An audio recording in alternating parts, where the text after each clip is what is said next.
Hello বন্ধুরা, চলে এলাম সেই লোহাগড়া রেল স্টেশনে। এগুলো আমাদের একটা বড় ধরনের পাওনা।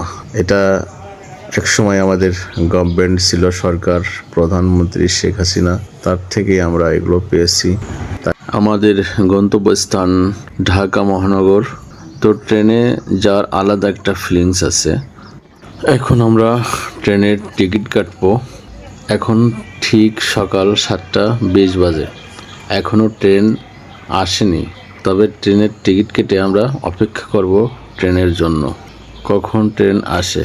তো আমি আর রাহুল আর আমার ছেলে, তো আমার ছেলে ট্রেনের টিকিট কাটার জন্য লাইনে দাঁড়িয়ে আছে, আর আমরাও অপেক্ষা করতেছি কখন ট্রেন আসে। তো ইনশাল্লাহ প্রিয় বন্ধুরা, এখন ঈদের সময় ট্রেন বলেন আর বাস বলেন, সব জায়গায় অনেক অনেক ভিড়। ট্রেনের টিকিট কাটতে হলেও সিরিয়ালে দাঁড়াতে হচ্ছে। ঠিক আছে, ও টিকিট কেটে আসুক, আর আমরা অপেক্ষা করি কখন ট্রেন আসে। তো দেখেন, অনেক মানুষের সমাগম, শুধু তাদের একটাই অপেক্ষা যে কখন ট্রেন আসে।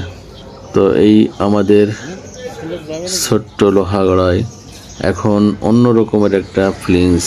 দেখেন, আমি এক সময় যখন ইন্ডিয়াতে গিয়েছি, ইন্ডিয়ার রেল স্টেশনেও এরকমের ভিড় দেখেছি।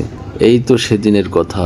এখন দেখেন আমাদের লোহাগড়া এখন সেই ঠিক ইন্ডিয়ার মতো রেল স্টেশনের ভিড়। আসলে এগুলো আমাদের একটা বড় ধরনের পাওনা। এটা একসময় আমাদের গভর্নমেন্ট ছিল, সরকার, প্রধানমন্ত্রী শেখ হাসিনা, তার থেকেই আমরা এগুলো পেয়েছি। তাকে অনেক অনেক ধন্যবাদ। তো প্রিয় বন্ধুরা, ভালো থাকবেন, আমাদের গন্তব্য ভালো হোক।